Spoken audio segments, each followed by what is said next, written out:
Okay, thank you. नमस्कार। तो हम लोगों ने पिछले कुछ सीरीज में देखा था कि मेडिटेशन एक बहुत इंपॉर्टेंट अंग है हम लोगों का, लेकिन उसके बावजूद भी एक साधक के मन में अक्सर ये रहता है कि वो आखिरकार इस संसार में आया क्यों, और आया तो वो जाएगा कहाँ। तो इन सब चीजों की चर्चा हम आज के सेशन में करेंगे। तो इसको देखते हुए इस सबको आनंद मार्ग के परिप्रेक्ष्य में हम देखेंगे। तो इस सबको बाबा ने नाम दिया सृष्टि चक्र। तो आइए आज हम सृष्टि चक्र के बारे में चर्चा करेंगे, जिसके अंतर्गत हम देखेंगे कि ये विश्व आखिरकार इसकी उत्पत्ति कहाँ हुई, कैसे हुई, और हम इस विश्व में कहाँ स्थित है।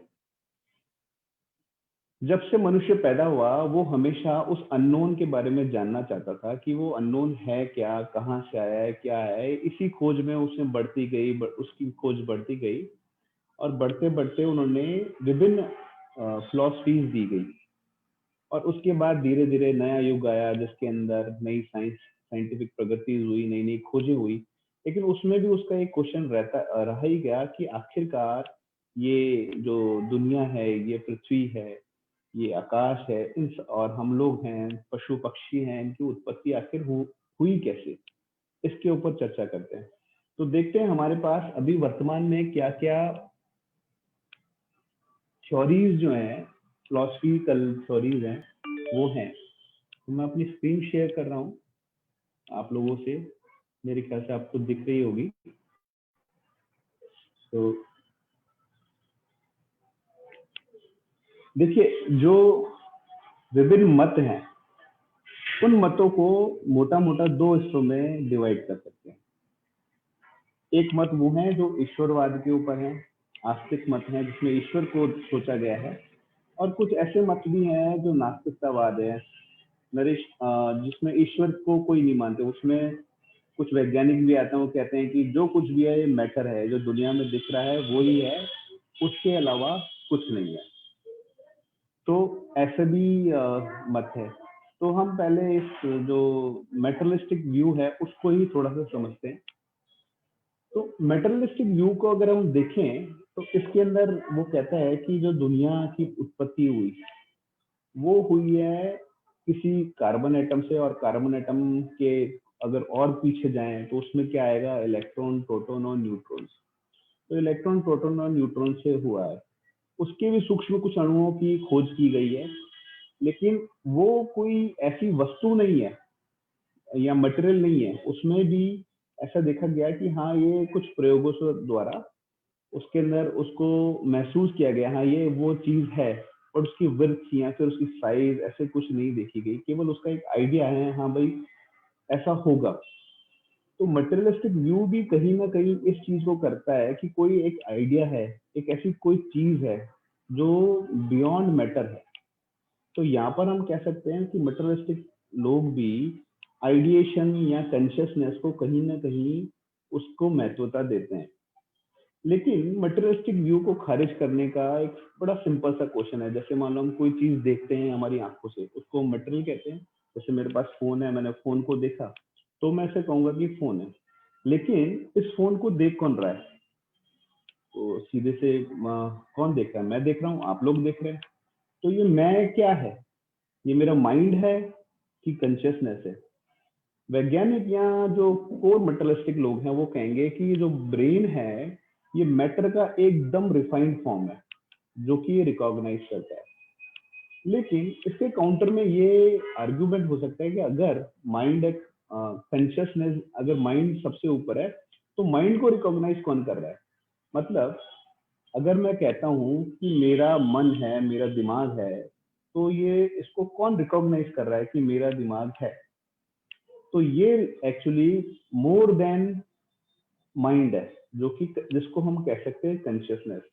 और इसको दूसरे शब्दों में कुछ लोग चेतना अवस्था कहते हैं, कुछ लोग आत्मा कहते हैं, या कुछ कुछ मैंपन कहते हैं, प्योर आई कहते हैं। तो वो हो सकता है। तो इसलिए ऐसा तो नहीं हो सकता कि ये जो जो दुनिया की चीजें दिख रही है ये सिर्फ कोई ना कोई चीज से आई है, मतलब उसी से बनी है। लेकिन एक एक चीज और कह सकते हैं, यहाँ पर एक आर्ग्यूमेंट और हो सकता है। मेटरलिस्टिक लोग कहते हैं कि हर चीज किसी न किसी चीज का रूपांतरण है। जैसे जैसे मेरे पास एक सेल है, ये सेल किस चीज का रूपांतरण है? इस सेल के अंदर बाहर लोहे की वस्तु पड़ी है, तो कहीं से आयरन लिया, उसका रूपांतरण है। अंदर केमिकल्स हैं, तो दूसरे केमिकल्स का रूपांतरण करके या उसका कॉम्बिनेशन परमुटेशन कॉम्बिनेशन से एक सेल बनाया। लेकिन अल्टीमेट प्रोडक्ट कहाँ से आया, उसका वो कोई थ्योरी वो नहीं देता।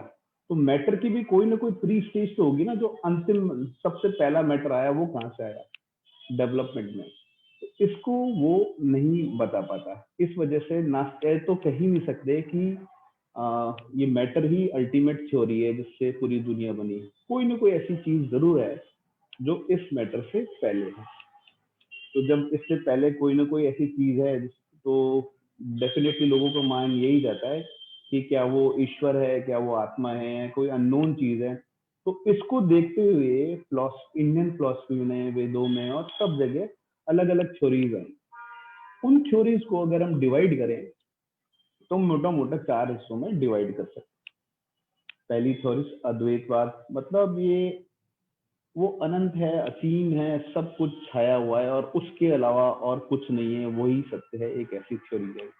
ये भी बोला गया है कि जगत ब्रह्म सत्यम जगत मिथ्या, मतलब वही सत्य है दुनिया में और बाकी सब मिथ्या है। तो क्या मैं आपसे बात कर रहा हूँ ये मिथ्या है, या आप मुझे सुन रहे हैं ये मिथ्या है? हम सुख दुख भोग रहे हैं, कहीं आ रहे हैं जा रहे हैं, क्या सब मिथ्या है? तो इस तरीके से अद्वैतवाद उन्होंने दिया गया, तो काफी बहुत ज्यादा लोगों ने माना, लेकिन इतना ज्यादा भी उसको बहुत ज्यादा सक्सेस नहीं मिली। फिर एक ऐसी थ्योरी आई कि द्वैतवाद, हाँ भाई परमात्मा है जिस और एक दुनिया है, परमात्मा अपनी जगह है और ये दुनिया अपने आप बना, अपने आप ऐसा ही था शुरू से। तो भी नहीं, ये भी नहीं समझ में आया। तो ये ऐसा ही था, ये कहाँ से आया ये भी समझ में नहीं आया, और परमात्मा ऐसे ही थे, इसको भी कई अच्छे से डिस्क्राइब नहीं कर पाया। एक थ्योरी और आई कि अद्वैत द्वैत, मतलब ये हम लोग परमात्मा से आए हैं, लेकिन हम आकर क्या करें यहाँ पर, इसकी वो विवेचना नहीं कर पाया। एक थ्योरी और भी आई, द्वैता अद्वैत, मतलब अद्वैत हैं हम लोग, अलग अलग है, परमात्मा अलग है, मैं अलग हूँ, लेकिन हमें एक दिन उस अद्वैत में मिलना है। लेकिन फिर ये इस चीज को प्रतिपादित नहीं कर पाया कि हम आए अल्टीमेटली कहाँ से। तो ये थ्योरी है। लेकिन आनंद मार्ग की जो थ्योरी कहती है वो ये कहती है कि हम उस अद्वैत से आए और अब द्वैत भाव में हैं, लेकिन हमें वापस उस अद्वैत भाव में पहुंच जाना है। तो इस जो थ्योरी है, जो ये आध्यात्मिक फिलॉसफी है, इसके लिए, इसको समझने के लिए आनंद मार्ग के प्रवर्तक श्री श्री आनंद मूर्ति जी ने एक सृष्टि चक्र की थ्योरी दी कि साधक को पता लगे एक्चुअली में वो साधना कर रहा है तो वो क्यों कर रहा है और उसकी जरूरत क्या पड़ी। और इस पूरे सृष्टि चक्र में वो सब जो चीजें हैं उसको जरूरत उसको जाननी चाहिए कि उसकी जरूरत क्यों थी और वो आई कैसे।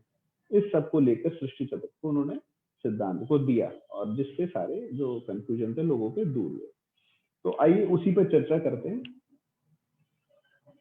तो इसकी चर्चा करने के लिए पहले देखिए हमें दो चीजें समझनी पड़ेगी। पहला कि एक थ्योरी है cause and effect. Cause and effect को इस तरह से समझ सकते हैं, मान लो कोई एक कुम्हार है, जैसे इस फोटोग्राफ में दिखाया हुआ, कुम्हार को मिट्टी का घड़ा बनाना है, तो एक वस्तु बनानी है, और वस्तु बनाने के लिए क्या क्या चीजें उसको लगेगी, उसको पानी लगेगा, मिट्टी लगेगी, उसी से तो वो बनाएगा। लेकिन उसको बनाने के लिए माध्यम कौन है? माध्यम है कुम्हार। और कुम्हार सिर्फ कुम्हार के होने से थोड़ी बन रहा है, कुम्हार को इच्छा भी होनी चाहिए और कुम्हार के अंदर ताकत भी होनी चाहिए वो बनाने के लिए। तो इसी कॉज एंड इफेक्ट थ्योरी को हम लोग अगर हम सृष्टि चक्र में लगाएं तो देखें कि हम इस सृष्टि चक्र में क्या क्या चीजें जरूरत पड़ती है। तो सृष्टि चक्र बनने के लिए क्या क्या मोटी मोटी वस्तुएं चाहिए। आप सब लोग जानते हैं कि ये सृष्टि किस चीजों से बनी है? 5 भौतिक चीजों से बनी है। 5 भौतिक चीजों में क्या आता है? ठोस वस्तुएं, पृथ्वी, जल, पानी लिक्विड वस्तुएं, अग्नि थोड़ी ल्यूमिनस वस्तुएं, एरियल वस्तुएं हवा, और आकाश इथरल फैक्टर। तो इन 5 भौतिक चीजों से ये पूरा जगत बना है। पर इसका माध्यम कौन है? इन वस्तुओं को जो बनाया है इसका माध्यम कौन है? प्रकृति। तो जी अब ये प्रकृति एक नई वस्तु आ गई कि प्रकृति है क्या। तो प्रकृति के लिए बोला गया है शिव सत्यात्म ब्रह्म, मतलब ये प्रकृति कोई अलग से चीज नहीं है, ये शिव है, इसी की ही एक एट्रीब्यूशन है। जिसमें एट्रीब्यूशन मानिए कि मान लो कोई एक वस्तु है, उसने अपना एक हिस्सा दूसरे रूप में कन्वर्ट कर दिया, तो शिव जो जिसको बोला गया है कि कॉस्मिक मैट्रिक्स बोला गया है या फिर अनंत बोला गया है, उसका उसको आप शिव नाम दे रहे हैं, तो उसका एक हिस्सा, उस अनंत पावर का एक हिस्से को अपने को रेगुलेट करने के लिए प्रकृति नाम दिया गया है, तो वो माध्यम है।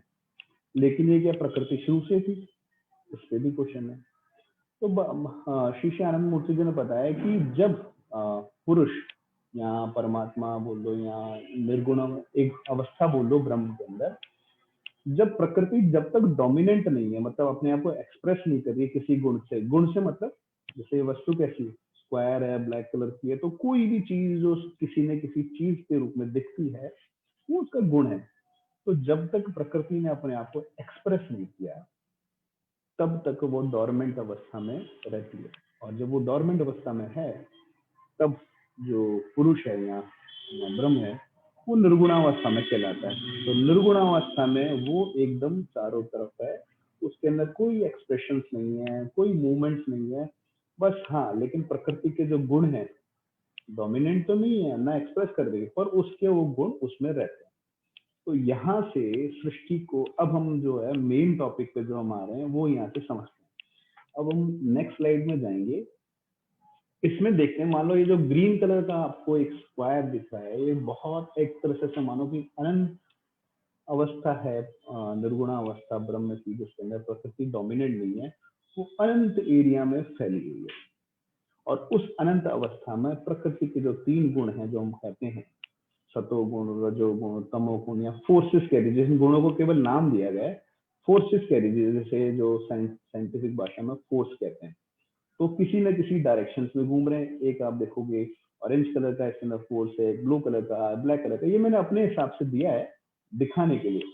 तो ये केवल अपने गुणों के हिसाब से फोर्सेस इधर से उधर मूवमेंट प्रकृति के फोर्सेस घूम रहे हैं। और इसमें जो पुरुष है वो अनंत है, असीम है, निर्गुण अवस्था में एकदम स्टैग्नेंट है, कोई उसके ऊपर उसका कोई एक्सप्रेशन नहीं है, ना वो उसको कोई कंट्रोल नहीं कर रहा है, कोई कुछ नहीं, एकदम स्टैग्नेंट है। तो ये निर्गुण अवस्था में है, और इस निर्गुण अवस्था के अंदर प्रकृति के गुण चारों तरफ घूम रहे हैं। अगर हम सेकंड स्लाइड में देखें तो इसमें होता क्या है कि ये जो पहली वाली स्लाइड के अंदर देख रहे थे, गुण जो अलग अलग डायरेक्शंस में जा रहे थे, उसमें ये जो गुण है वो ये जो पास पास आने लगते हैं एक दूसरे के पास, मान लो कोई एक आया दूसरे के पास फिर दूर दूर चला गया, तो इस तरीके से वो पास आते हैं और दूर चले जाते हैं। लेकिन एक कभी कभी ऐसी अवस्था आ जाती है कि कोई कोई गुण एक दूसरे से शेप में एकदम टकरा जाए, मान लो शेप में आ जाए, ट्राइंगुलर शेप में आ जाए, एक तरफ रजोगुण आ गया, एक सतोगुण, तमोगुण, तीन डायरेक्शन में आ सकता है, तीन से ज्यादा में भी आ सकता है, स्क्वायर रूप में भी आ सकता है, दो तमो हो गए, एक रजो सतो हो गए, हेक्सागोन भी हो सकता है, पेंटागोन भी हो सकता है, ऑक्टागोन भी हो सकता है। तो किसी भी शेप में वो लोग एक दूसरे के आकार बना सकते हैं। पर क्या होता है कि जो ज्यादा जितने, हाँ, ट्राइंगुलर से ज्यादा जितने का भी शेप है वो स्टेगनेंट नहीं रह पाता, वो या तो मर्ज होता है ट्राइंगुलर में, रीशेप हो गया ट्राइंगुलर में आ जाता है, दो तमोगुण मिलके एक तमोगुण में आकर ट्राइंगुलर शेप में आ जाएंगे, या फिर टूट जाएंगे। तो इस तरीके से वो शेप हो जाता है। अब आप कंडीशन सोचिए कि मान लो एक रजो तमो सतोगुण जो प्रकृति के हैं वो एक शेप में, ट्राइंगुलर शेप में आ गए। अगर शेप में आ गए तो वो स्टेबल, ऐसी कौन सी अवस्था हो कि वो एकदम स्टेबल उस अवस्था में रुक सके। इक्विलेटरल ट्राइंगल जो होता है, जो तीनों भुजाएं जिसकी समान है, उस मान लो उस अवस्था में आ गए तो वो ट्राइंगल एक शेप में रुक सकता है। अब जब वो एक शेप में रुक गया तो क्या होता है, तो होता क्या है कि जब ये एक शेप में रुक गया तो उस अवस्था में वो स्टेगनेंट हो जाता है, वो और उसको लंबे समय तक वो मेंटेन कर पाते हैं। वो क्यों कर पाते हैं वो हम अगली स्लाइड में देखेंगे। लेकिन इस जो बड़े से ट्राइंगुलर है इसी को ही तंत्र के अंदर या फिर योग के अंदर सुप्रीम वुम्ब कहा गया है, मतलब जो सबकी माता है, सबसे बड़ा गर्भाशय बोला गया है, इसी से ही क्रिएशन हुआ। इसीलिए इस परम त्रिकोण को मदर ऑफ क्रिएशन भी बोला जाता है। लेकिन यहाँ पर एक चीज समझनी होगी कि अभी भी प्रकृति के 3 गुण एक जगह तो आए, लेकिन इनका कोई एक्सप्रेशन नहीं है। और एक्सप्रेशन क्यों नहीं है? क्योंकि जो इन्होंने उस 80 निर्गुण के अंदर जो जिस अवस्था को घेरा है अपने बीच में, जो बीच का इनका जो अवस्था है इन तीनों गुणों के बीच की जो स्थान है, उसके अंदर निर्गुण का जो भाग घेरा है उन्होंने, वो भी अभी इनके अंदर में नहीं है, वो इनके ऊपर है, वो गुणाधीश है, वो चाहे जो कर सकता है। अभी उसने सोचा नहीं है कि ना कहते हैं मैं इनके अंडर में आऊंगा। जब वो इसके बीच का पार्ट जब वो सोचेगा कि मैं इसके प्रकृति के अंडर में आऊं, तब तक वो तभी आएगा, तब तक ये गुणाधीश ही कहलाएगा। यहाँ पर हमें एक चीज हमेशा देखनी पड़ेगी कि 2 अवस्थाएं चेंजेस हुई हैं। ब्रह्म का एक हिस्सा इस ट्रायंगल के बीच में, निर्गुण ब्रह्म का एक हिस्सा ट्रायंगल के बीच में है, और निर्गुण ब्रह्म के जो फोर्सेस थे, 3 फोर्स, उन्होंने उसको घेरा है। तो जिस फोर्सेस ने उनको घेरा है वो प्रकृति हो गई, और जिसको घेरा है, जिस पार्ट को घेरा है निर्गुण के, वो पुरुष है, और उसका नाम गुणाधीश है। अब होता क्या है कि ये सतो रजो तमो गुण जो गुण को घेरा है, ये एक दूसरे में मिलने लगते हैं, एक दूसरे में कन्वर्ट होने लगते हैं। जैसे सतोगुण रजोगुण में कन्वर्ट होगा, रजोगुण तमोगुण में कन्वर्ट होगा, और तमोगुण फिर से रजोगुण में और सतोगुण में कन्वर्ट है। तो इस अवस्था में अपने एक दूसरे को स्वरूप परिवर्तन करने लगते हैं। जब एक दूसरे में स्वरूप परिवर्तन करने लगेंगे, मिलने जुलने लगेंगे, तो होगा क्या? जैसे हम समाज में देखते हैं, कहीं पे भी देखते हैं, जहाँ पर मूवमेंट होता है वहां पर क्या होता है? संघर्ष होता है। और संघर्ष में एक दूसरे को डोमिनेंसी शो करने लगते हैं कि मैं डोमिनेंट हूँ, रजो कहता है मैं डोमिनेंट हूँ, तमो कहता है मैं डोमिनेंट हूँ। और सतो डोमिनेंट रहता ही है, क्योंकि सतो गुणी है तो ज्यादा पावरफुल है। लेकिन अगर वो अपनी डोमिनेंसी ज्यादा रखेगा, तो या तो क्या होगा, ट्रायंगुलर ब्रेक हो जाएगा, और ब्रेक हो गया तो वापस मर्ज हो गया। लेकिन अगर ये ट्रायंगुलर ब्रेक नहीं होता है, और वो कैसे नहीं होता, और एक मान लो फिर भी अपने आप को मेंटेन रखते हैं अपने गुणों को, तो इनको क्या करना पड़ता है? अपना जो इन तीनों का जो रिजल्टेंट फोर्स है, वो थोड़ा सा बाहर निकालना होता है। और वो कैसे निकालते हैं रिजल्टेंट फोर्स, वो हम देखेंगे। उसको रिजल्टेंट फोर्स को अगर वो बाहर निकालते हैं एक पॉइंट से, जो इनका रिजल्टेंट फोर्स हुआ, तो उस अवस्था को तंत्र में बोला गया है कि उस बिंदु को जहां से वो निकलता है, उस बिंदु को बोला है काम बीज। मतलब यहाँ से प्रकृति ने अपने को हल्का सा एक्सप्रेशन देना चालू किया, कोई एक चीज रिजल्टेंट फोर्स निकली, और जो रिजल्टेंट फोर्स निकली, उस जहां से निकली उस पॉइंट को शंभु बोला। अब ये निकलती है तो क्या होता है? मान लो कहीं पे कोई वाइब्रेशन है, कोई निकलता है, तो ऐसा बोला गया है कि जहां पर हल्का सा भी वाइब्रेशन है तो वहां वॉइड होती है। तो ये जो काम बीज से जो हल्का सा रिजल्टेंट फोर्स निकला, तो इसमें एक आवाज थी, जिस आवाज को बोला जाता है ओम। इसी ओम आवाज को बोला गया sound of creation, operation and destruction. मतलब ये जो ओम की ध्वनि अलग अलग जितने भी मत मतांतर हैं, धर्म है, उन सब में एक्सेप्टेंस मिली है, चाहे वो गुरु नानक देव है, चाहे आप और इवन कुछ मुस्लिम ये जो मुस्लिम्स का एक पर्टिकुलर पार्ट है, वो उनके अंदर भी ये ध्वनि को उन्होंने प्राथमिकता दी है, क्रिश्चियनिटी में दी है। तो ये जो ध्वनि जो है, जो सबसे पहले आई, वो ओम की ध्वनि थी। और वो क्यों आई?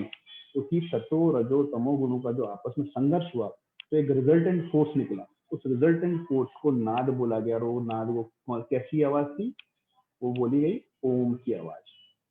और यहीं से जो ये नाद निकली, इसी से चालू हुई संचर धारा। संचर धारा मतलब ऐसी अवस्था जिसमें पुरुष ने, मतलब ये परमात्मा ने, जो इसके सेंटर पॉइंट आया है इसके बीच में, उसने सोचा कि मैं एक हूं, अब मुझे बहुत में कन्वर्ट हो जाना चाहिए। तो कन्वर्ट होने के लिए उसने सिर्फ सोचा, तो सोचने के लिए वजह से शायद ऐसी परिस्थिति पर हुई जिसमें ट्रायंगुलर पास में आए, और एक नाद, एक रिजल्टेंट फोर्स निकला जिसके अंदर संचर धारा स्टार्ट हुई। संचर क्यों बोला गया? क्योंकि इसमें से परमात्मा से या पुरुष से, शिव से एक से अनेक शिव अपने आप में कन्वर्ट होगा और सृष्टि की उत्पत्ति हुई। इस सृष्टि के अपने से दूर जाने के, सृष्टि की उत्पत्ति होने के काम को उन्होंने संचर धारा, संचर धारा बोला गया। और इसी अवस्था में पहली बार जब काम बीज की अवस्था से जब रिजल्टेंट फोर्स निकला, तब उसके अंदर पहली बार पुरुष इस प्रकृति के अंदर में अपने आप को लाया, और इसी अवस्था में उसको बोला गया कि ये सगुण ब्रह्म की अवस्था है। और इस अवस्था में पुरुष को एक टेक्निकल नाम दिया गया भैरव, और प्रकृति को बैरवी। लेकिन ये निकल के जो रिजल्टेंट फोर्स जो निकला, एक्चुअली वो गया कहाँ? जो ओम की साउंड हुई, इस रिजल्टेंट फोर्स पे फर्दर, इस जो रिजल्टेंट फोर्स था उस पे फर्दर सतोगुण का प्रभाव पड़ा। सतोगुण का, क्योंकि सतोगुण सबसे ज्यादा पावरफुल है इन तीनों गुणों में, प्रकृति के रजोगुण और तमोगुण में। जैसे ही उसका प्रभाव हुआ, तो जो रिजल्टेंट फोर्स हुआ, जो नाद हुआ, उसमें एक फीलिंग आई मैं। और ये कौन सी फीलिंग आई? ये कॉस्मिक में कि जो सगुण, एक तो हमारा यूनिट में है, मतलब मेरा मैं, आचार्य जयदेव, आपका जो मैं है, ये तो आपका यूनिट में है। लेकिन ये कॉस्मिक में, सगुण ब्रह्म का मैं, इसकी एक फीलिंग आई जिसके अंदर बोला, जो की फीलिंग थी कॉस्मिक में की, व्रत में की, जिसको हम सगुण ब्रह्म का मैं कहते हैं, उसकी फीलिंग आई। तो ये जो फीलिंग है, ये फीलिंग हुई सत्वगुण के प्रभाव से। जो मैं है इसके ऊपर मान लो और रजोगुण का प्रभाव पड़ा। दूसरे गुण भी है, तो वो भी तो आपस में एक दूसरे के अंदर संघर्ष कर रहे हैं प्रभाव डालने का। जैसे रजोगुण ने और प्रभाव डाला, तो इसके अंदर थोड़ा सा कर्वेचर पैदा हुआ, और कर्वेचर पैदा होने के साथ ही इसके अंदर अहम भाव की फीलिंग आई, मतलब मैंने किया। मतलब इस पूरे ब्रह्मांड का जो कॉस्मिक आई है, उसके अंदर आई नेस की प्योर आई का मतलब ये है कि जैसे मानो जयदेव करता हूँ, मैं फोन पे बात करता हूँ, तो एक करता हूँ तो डूअर है, लेकिन इसको जो विटनेस कर रहा है मेरा आई, मतलब मैं ऐसा कर रहा हूँ, उसको मैं सोच रहा हूँ, जो मेरा मन को देख रहा है मैं, वो है आई। सिमिलरली ऐसा मैं महत्व का भी है, तो वो महत्व है। अब इसके अंदर और सब रजोगुण का थोड़ा सा प्रभाव पड़ा, तो हुआ क्या? इसके अंदर एक कर्वेचर पैदा होने लगा। ये जो निकल के आ रही नाद, इसके अंदर कर्वेचर पैदा हुआ, और ये जो कर्वेचर पैदा हुआ, इसने फर्दर इसमें कॉम्प्लिकेशन और क्रूडता लाना चालू कर दिया। और क्रूडता लाते लाते हुआ क्या? ये जो इसको कर्वेचर को हम लोग कहते हैं कला, और कला की वजह से इसके अंदर और कर्वेचर आया, जिसको हम कहते हैं सादृश्य परिणाम। और इनकी वजह से जो कर्वेचर पैदा हुआ, तो उसका जो अगर उसको बढ़ा करके देखें, तो जब तमोगुण का प्रभाव पड़ा इस कर्वेचर पे, तो हमें पता लगेगा कि इसके अंदर चित्त तत्व का उदय हो गया। चित्त तत्व किसे कहते हैं? आप क्वेश्चन आया कि चित्त तत्व क्या है, तो आपका मेरा चित्त तत्व क्या है? कि मान लो आपका मेरा मन है, वापस हम एग्जांपल देते हैं इस सेल का। मैं इस सेल को देख रहा हूँ, तो क्या ये मेरे माइंड में जा रहा है? नहीं, ये इससे रोशनी मेरे आंखों पे जा रही है, आंखों से वो एक रिफ्लेक्शन मेरे ब्रेन में बन रहा है। तो मेरे ब्रेन का जो पार्ट या मेरे मन का जो पार्ट इसको रिप्लिकेशन यानी दोबारा बना रहा है, उसे कहते हैं चित्त तत्व। इसको आसान शब्दों में ये कह सकते हैं कि महत्व, और महत्व का क्रूड फॉर्म अहम, और अहम का क्रूड फॉर्म चित्त तत्व है, जो कि यहाँ पर बना। लेकिन अभी चित्त तत्व को क्या होता है? मान लो क्रूडिफाई हो गया, तो क्या होगा? इसके ऊपर फर्दर सतो तमो रजोगुणों का प्रभाव पड़ता ही चला जाएगा, और होगा क्या? मान तो नेक्स्ट में अगर देखें, तो अगर ऊपर लेफ्ट साइड में सबसे पहले एक ग्राफ को देखें, तो चित्त तत्व पे बाहर से और फोर्स पड़ रहा है, मतलब सतो रजो तमो गुणों का और चारों तरफ से फोर्स पड़ रहा है। फोर्स पड़ रहा है, तो इसके चित्त तत्व के जो कण है वो पास पास आने लगते हैं। जब पास पास आने लगते हैं, तो ईथर सेक्टर यानी आकाश तत्व में वो कन्वर्ट हो जाता है। अब आकाश की चीज है, आकाश तत्व है, इसको और पास पास लाए और प्रेशर किया, तो हवा में कन्वर्ट हो जाता है, एरियल तत्व में कन्वर्ट हो जाता है। उसको और पास पास लाए तो अग्नि में कन्वर्ट हो जाता है, अग्नि तत्व में और पास पास लाए तो वाटर में कन्वर्ट हो जाता है, और पास पास आए तो सॉलिड में कन्वर्ट हो जाता है। तो यहाँ तक हम देखेंगे कि जो चित्त है, जो वो क्रूडिफाई होता होता होता होता इथरल, एरियल, लुमिनस, वाटर और सॉलिड मतलब ठोस में कन्वर्ट हो गया। मान लो कोई एक पत्थर है, पानी को मान लो दबाएंगे तो क्या बनेगा, उसके अगर कण पास पास आ गए, जैसे दबाया कण पास पास आ गए तो बर्फ में कन्वर्ट हो जाएगा, जैसे अपन फ्रिज में करते हैं। लेकिन अगर बर्फ को फर्दर दबाओगे क्या होगा, या जब एक हिस्से तक तो वो जब तक दबाने की कोशिश करोगे अपने मेंटेन है, और जोर से दबाओगे और जोर से दबाओगे तो बर्फ टूट जाएगी। देखिए सॉलिड के अंदर अगर मान लो फर्दर अगर जोर डाला गया तो क्या होता है, ऊपर वाले चक्र के अंदर हम देखते हैं कि बाहर से उसको प्रेशर पड़ रहा है। जब बाहर से प्रेशर पड़ रहा है तो अंदर की जो चीजें हैं उस गोले के अंदर वो भी तो बाहर की तरफ धक्का मारेगी। और जब तक वो सक्सेस रहती है, अंदर वाला बल जीत रहा है, तब तक बर्फ के एग्जाम्पल से लेते हैं, वो टूटती नहीं है, बर्फ बनी रहती है। बाहर से धक्का मार रहे हैं, अंदर वाला भी मार रहा है, दोनों बल बराबर हैं, या फिर अंदर का बल ज्यादा है तो टूटता नहीं है बर्फ। और जोर से मारेंगे तो नीचे लेफ्ट साइड वाला देखें, इसमें क्या होगा, वो टूट जाएगा, जड़ स्फोट हो जाएगा। इसको बोला गया है जड़ स्फोट। यहाँ पर जैसे जड़ स्फोट होता है अगर किसी सॉलिड में, तो वापस क्या होगा, वो एरियल, उसका जो एरियल वाला पार्ट है एरियल में चला जाएगा, कुछ ल्यूमिनस में चला जाएगा, कुछ वाटर में चला जाएगा, कुछ वो वापस उसी कुछ वैसे ही रह सकता है।